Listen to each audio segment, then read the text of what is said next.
I'm Darby Carver, and I'm most likely to be an artist. So I was born in Tampa, but I moved to Jacksonville for school. My father was a jeweler and my mom is an abstract painter, so I've always grown up with art around my life. And I use the word queer to describe myself, both with how I present to society, but also with what I take back from society as well.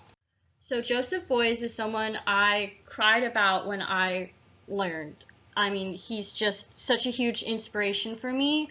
This meta idea of explaining that there is no explanation for art by explaining it to a dead hair was just really something groundbreaking for me, especially with the use of gold on his face and the animal fat. The fact that these are personal ties to references in his life was something that I also wanted to use in my work. I wanted material to be something that I really considered moving forward. Tim Hawkinson is also someone I have been looking at for a long time. I definitely stole a book from a professor just because I loved all the huge pictures of his work, these crazy installations that did these amazing things. And then I had to stop at this soda can and this manila folder, like, what are these and why? And I realized the manila folder, the little clasp, it's a clock and they move with the hours and the minutes. And you wouldn't know unless you really sat with these pieces. And that's also something I took away and wanted to use for my work, that you had to sit with my work to understand it as well. So themes with my work include the altering of space, which is kind of why I lean towards installation work, human intervention, which I'll get into more on a different slide, and pathways, so the physical movement around my work, the pathway that my work takes you to a new experience, and also the communication pathway between myself and the viewer, along with the viewer responding back to me. So then art on display priced non-negotiable is a performance piece where I laid on the floor with bronze cast tears on my face to use the material to represent that I was being weighted by my own sadness. And that was definitely something strange. Everyone was like walking around me like I was a corpse. It was pretty creepy. Going along with people walking around me, like human intervention is something that I use in my work. It's this concept where the human manipulation needs to be present for it to be fully understood. I feel like this breaks museum boundaries, and it also creates time with my work. There's space that you can spend time with my work. And then I feel like this concept was best represented through a group installation I did, where we filled a setting with these living room furniture to create a living room, and then we stuffed the living room with trash. So it would look normal on appearance, but if you came and sat, it would make all these crunching noises underneath you. And it wasn't until you actually interacted that you could understand that. Self-care is another material-based piece I designed. It's that the act of pleasure is made difficult, and that's because this is an iron cast piece, so it's extremely heavy. Normally something handheld you'd want to be lightweight. So this is a couple of progress shots from how I create my work. The iron pieces that you see are never they just don't come out of thin air. So this is the final piece from those progress shots. It's called Weight Problems. It is a cake that I built from sponges and then made a mold from and then poured iron into.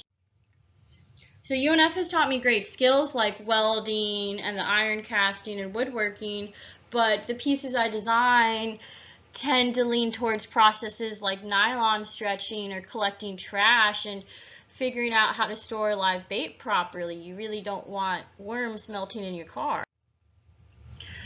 I want my work to feel like the last words that someone said to you.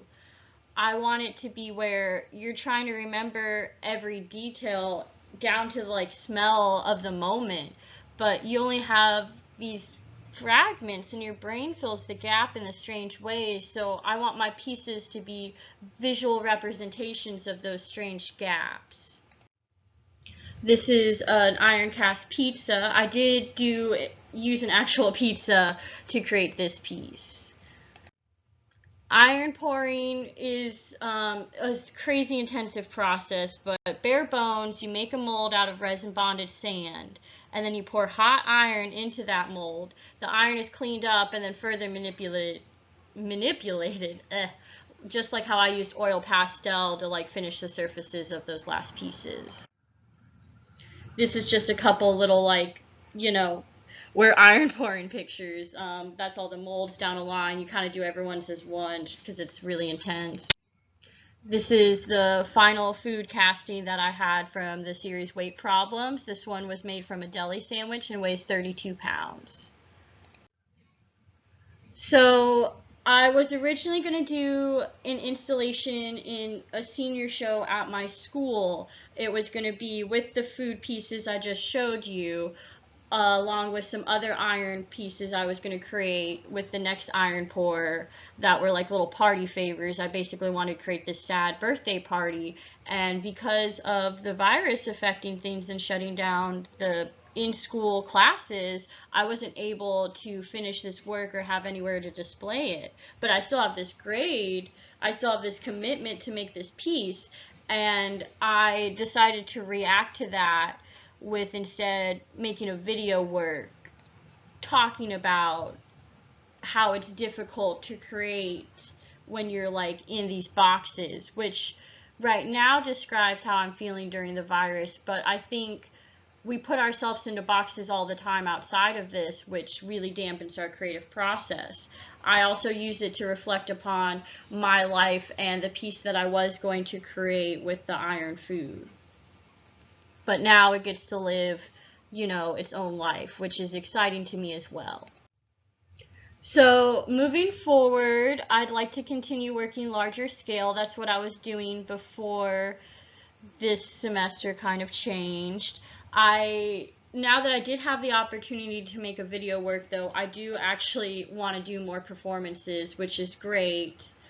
It's really interesting to dive into a character to represent ideas that I have while maintaining some kind of barrier between me and the audience. I also wrote a grant application to create a treadle hammer for the shop, so hopefully that will be able to continue in the fall or spring semester. This is just like a glimpse of the project I was working on before I've been locked in my house for a while. It was going to be 10 feet tall, made out of a lot of steel pipe, so I got to use a pipe bender. It was a very enriching experience. Thank you for your time. I appreciate you listening to me explain my work in further detail. Here's some references to the art images that I have used before.